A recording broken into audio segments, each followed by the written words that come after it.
Hello बच्चों, तो आज करेंगे class 10th current electricity lecture 4। तो आज के लेक्चर में देखेंगे व्हाट इज इलेक्ट्रिक करंट। तो आज का लेक्चर शुरू करते हैं। मेरा नाम है संदीप और आप देख रहे हैं आपका अपना YouTube channel physics E-Root33। You know students, when two charged bodies at different potential when connected to a metal wire, then the electric charge flow from a high potential to the low potential. Clear, इतनी बात सभी जानते हैं। And the electric charge flow from a wire that constitute electric current. Clear, किसी wire में जब electrons का flow होता है तो क्या बनता है? इलेक्ट्रिक करंट बनता है। तो क्या स्टेटमेंट हुआ इलेक्ट्रिक करंट का? Electric current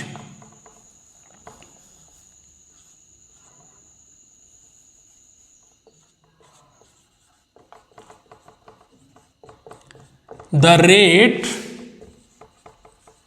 of flow of charge, the rate of flow of charge called electric current, denoted by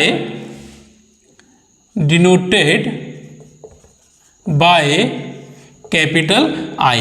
ठीक है, तो इलेक्ट्रिक करंट को कैसे डिनोट करेंगे? कैपिटल I से डिनोट करेंगे। तो क्या बना? I is equal to Q upon T। This is the mathematical statement of electric current. Charge per unit time is called electric current. You know कि जैसे मान लो ये कोई कंडक्टर है आपके पास, ठीक, यहाँ कोई पोटेंशियल सेटअप है नेगेटिव पॉजिटिव। तो जितने भी इलेक्ट्रॉन्स यहाँ पर होंगे वो क्या करेंगे? एक पर्टिकुलर डायरेक्शन में मूव करेंगे, है ना, from negative to positive. Clear, negative क्या करेगा? इलेक्ट्रॉन को रिपेल करेगा, पॉजिटिव क्या करेगा? अपनी तरफ अट्रैक्ट करेगा। तो हम देखेंगे कि ये जो इतना सा ये जो क्रॉस सेक्शनल एरिया है, इस वायर का एक क्रॉस सेक्शनल एरिया ले लेते हैं। तो हम देखते हैं कि इतने क्रॉस सेक्शनल एरिया में से कितने इलेक्ट्रॉन्स जो है वो पास कर गए, कितना चार्ज जो है वो फ्लो हो गया, कितने टाइम में कितना चार्ज इस यूनिट एरिया में से पास कर जाता है, that is called electric current. और ये कैसा करंट होता है? ये एक एवरेज करंट होता है, Q/T। कैसा करंट है? Average current. ओके, यूनिट क्या होंगे इलेक्ट्रिक करंट के? Unit ampere. एम्पियर, ठीक है, इलेक्ट्रिक करंट के unit ampere. So here define 1 ampere. तो 1 एम्पियर को कैसे डिफाइन करेंगे हम? बोलिए। 1 एम्पियर इज इक्वल टू क्या है? चार्ज जब 1 कूलम होगा इलेक्ट्रिकल सर्किट में अपॉन टाइम 1 सेकेंड। ठीक है, जब एक इलेक्ट्रिकल सर्किट में 1 सेकेंड में 1 कूलम चार्ज फ्लो कर जाता है तो हम बोलते हैं कितना करंट है इलेक्ट्रिकल सर्किट में? 1 एम्पियर करंट जो है वो फ्लो हो रहा। Clear, okay. तो कई बार स्टेटमेंट पूछ लेता है define 1 ampere, and 1 ampere is equal to 1 coulomb upon 1 second. Clear, note कर लो, मिटा दें। चलिए,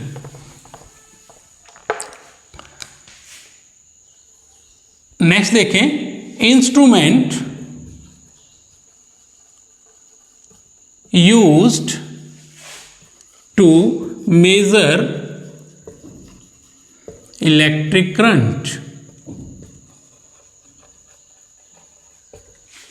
कौन सा इंस्ट्रूमेंट में यूज करते हैं?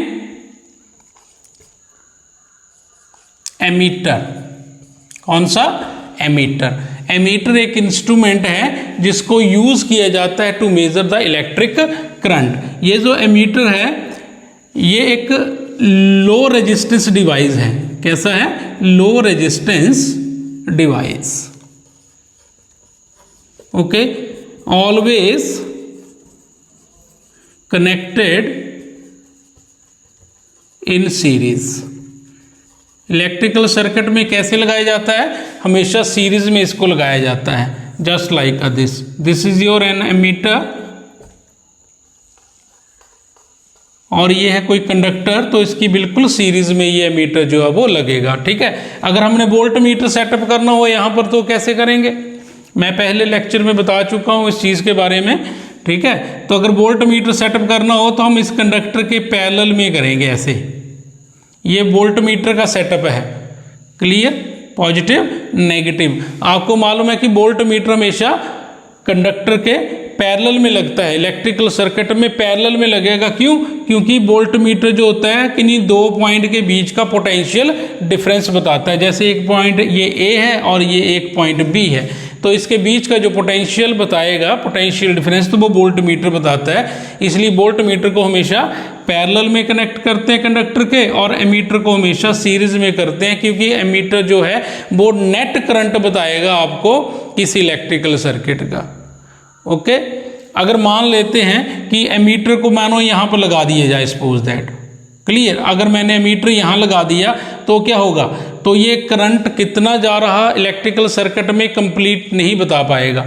देखिए, कुछ करंट तो यहाँ से निकल जाएगा, कुछ करंट ऊपर से जाएगा, और जो करंट ऊपर से जाएगा वो ही एमीटर बता पाएगा, नीचे से कितना करंट चला गया उसका पता नहीं चलेगा। इस करके क्या करते हैं कि जो एमीटर है हमेशा इलेक्ट्रिकल सर्किट में सीरीज में लगाया जाता है।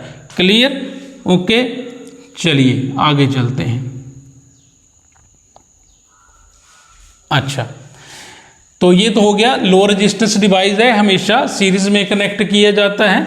एक बच्चों आइडियल होता है, आइडियल एमीटर, आइडियल एमीटर।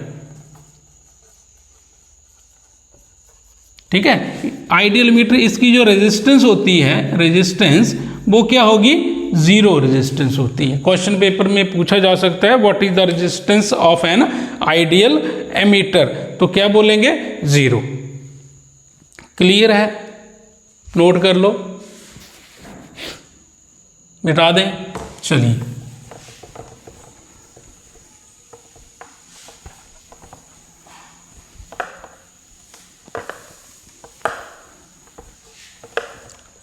चलो बच्चों जरा कन्वर्जन देखेंगे, कुछ कन्वर्जन।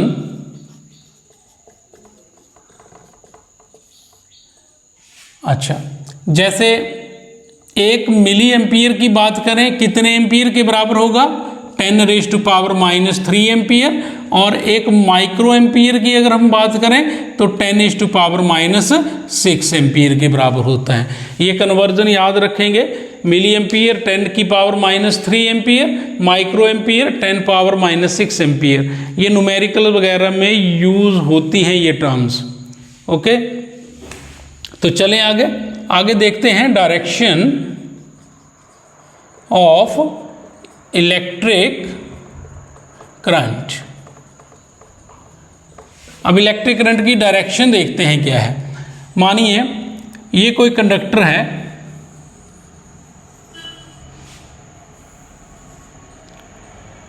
इसको कनेक्ट कर दिया किसी बैटरी के साथ।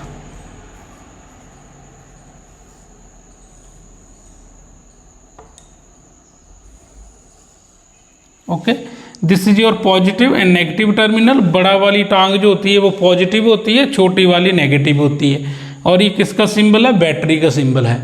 ओके, ये जो सिंबल है देखिए, ये है एक सेल का सिंबल। ये क्या है, सेल। जब 2 या 2 से ज़्यादा सेल मिल जाते हैं तो बैटरी बनाते हैं। क्लियर, तो ये क्या बना, दिस इज योर बैटरी। देखिए कम से कम 2 सेल लगे कि नहीं, कम से कम 2 सेल या ज़्यादा से ज़्यादा कितने भी हो सकते हैं, वो क्या बनाते हैं, एक बैटरी बनाते हैं। क्लियर, अच्छा चलें, तो देखा आपने ये जो पॉजिटिव टर्मिनल है ये है at high potential, high potential, और जो नेगेटिव है ये है लो पोटेंशियल पे, लो पोटेंशियल। क्लियर, और ये है आपकी की मीन्स स्विच।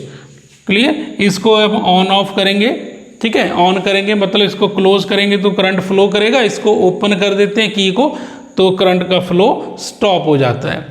क्लियर, की यहां लिख देता हूं, की जब क्लोज होगी तो करंट फ्लो करेगा, जब की ओपन होगी तो करंट स्टॉप हो जाएगा। क्लियर, की क्लोज है तो चार्ज फ्लो होगा, करंट फ्लो होगा। ओके, जब की ओपन हो जाएगी तो करंट का फ्लो रुक जाएगा। ओके, तो ये आपने देखा है, अगर ये पॉजिटिव है तो ये भी पॉजिटिव होगा, अगर ये नेगेटिव है तो ये साइड भी नेगेटिव होगी। क्लियर। अब आपने देखा कि इस कंडक्टर के अक्रॉस में क्या है, एक पोटेंशियल सेटअप हो चुका है, ठीक है, पॉजिटिव एंड नेगेटिव। तो इस कंडक्टर के अंदर एक इलेक्ट्रिक फील्ड बन जाता है, और आपको पता है कि इलेक्ट्रिक फील्ड जो बनता है, उस इलेक्ट्रिक फील्ड की जो डायरेक्शन होती है फ्रॉम पॉजिटिव टू नेगेटिव। जब एक पोटेंशियल अप्लाई कर दी जाता है, किसी बैटरी से कनेक्ट कर देंगे इस कंडक्टर को, तो इस कंडक्टर में एक इलेक्ट्रिक फील्ड सेटअप हो जाएगा from positive to negative. Electric field की डायरेक्शन होती है पॉजिटिव से नेगेटिव।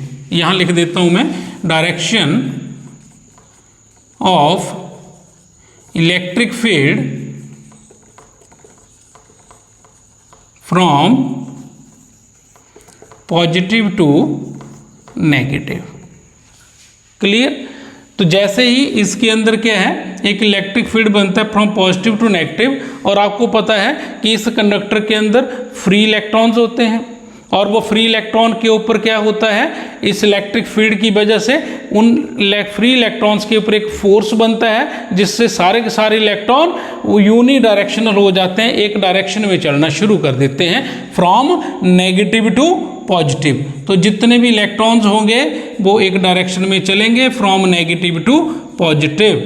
क्लियर। क्यों, नेगेटिव जो है नेगेटिव को रिपेल करता है, और पॉजिटिव नेगेटिव इलेक्ट्रॉन्स को अट्रैक्ट करेगा। क्लियर। तो इलेक्ट्रॉन्स की जो डायरेक्शन है वो हो जाती है फ्रॉम नेगेटिव टू पॉजिटिव। और करंट की डायरेक्शन क्या होगी, करंट की डायरेक्शन हमेशा बच्चों ऑपोजिट होती है to the flow of electrons.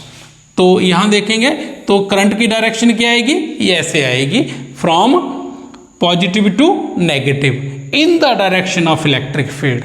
Electric field और इस कन्वेंशनल करंट की डायरेक्शन सेम होती है, और इलेक्ट्रॉन्स की डायरेक्शन ऑपोजिट होती है, किससे, कन्वेंशनल करंट से भी और इलेक्ट्रिक फील्ड से भी। ठीक है, तो ये कौन सा करंट बना, कन्वेंशनल करंट,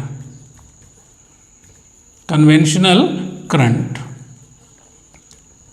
देखा आपने कि इलेक्ट्रिक की करंट की डायरेक्शन क्या होती है, from positive to negative, electron का flow from negative to positive, and conventional current from positive to negative. Electric current, conventional current flow always opposite to the flow of electrons and always in the direction of electric field. ठीक है, conventional current electric field की direction में होता है।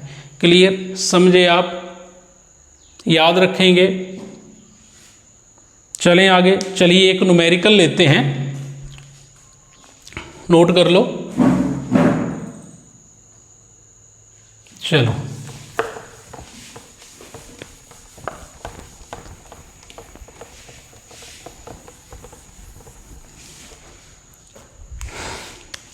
एक numerical लेंगे,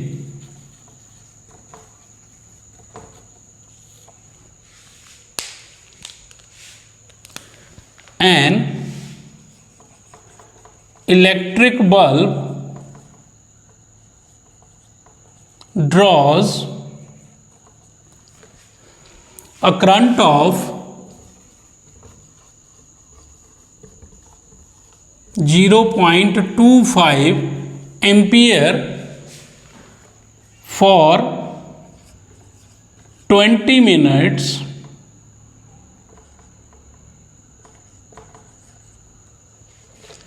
calculate the amount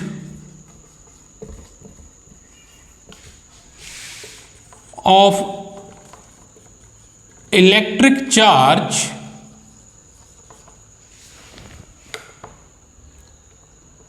that flow through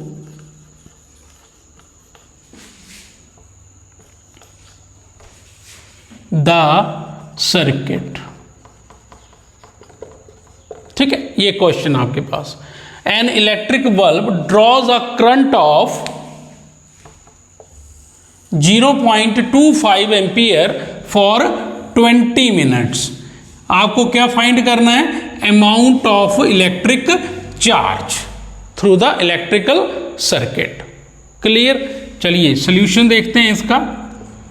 देखिए current कितना दिया आपको? 0.25 करंट दिया जो ड्रॉ हो रहा है एक इलेक्ट्रिकल सर्किट में। टाइम कितना दिया आपको? 20 मिनट्स। ओके, तो आपको निकालना क्या है?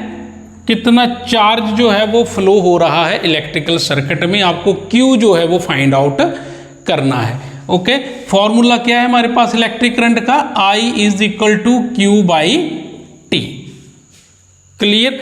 ओके, अब यहां पर करंट ठीक है 0.25 एम्पियर में है, ठीक है। तो टाइम जो दिया हमें 20 मिनट दिया है, तो टाइम को करेंगे सेकंड में चेंज, ठीक है। टाइम को यहां चेंज करना पड़ेगा सेकंड्स में। तो कितना आ गया? 20 मिनट्स है, तो मिनट्स को सेकंड में बदलेंगे तो क्या होगा? 60 से मल्टीप्लाई कर देंगे सेकंड्स। एक मिनट में कितने सेकंड होते हैं? 60 सेकंड होते हैं। तो t इज इक्वल टू कितना बन गया? That is 1200 seconds. Clear? Okay, अब हमारे पास करंट दिया है, हमारे पास टाइम आ चुका है, चार्ज निकल आएगा। देखिए करंट की वैल्यू कितनी है? 0.25। 0.25 इज इक्वल टू चार्ज हमें निकालना है और टाइम दिया है 1200 सेकेंड्स। तो कितना आ गया बच्चों? देखो charge Q is equal to how much? ये बन गया 0.25 multiply 1200। Clear? Then Q is equal to बन गया इट्स 25 अपॉन 100 मल्टीप्लाई 1200। देखो 2 जीरो कट गए तो बचा क्या हमारे पास? Q is equal to 25 multiply 12। जब इनको मल्टीप्लाई करोगे तो आंसर आएगा 300 कूलम। इजी था। अगर इसने बोला कि अगर करंट जो है 0.25 एम्पियर करंट फ्लो कर रहा है 20 मिनट के अंदर, तो बताइए कितना चार्ज का फ्लो हो गया इलेक्ट्रिकल सर्किट में? तो 300 कूलम चार्ज जो है वो फ्लो हुआ। क्लियर? समझ आया? नोट कर लीजिए।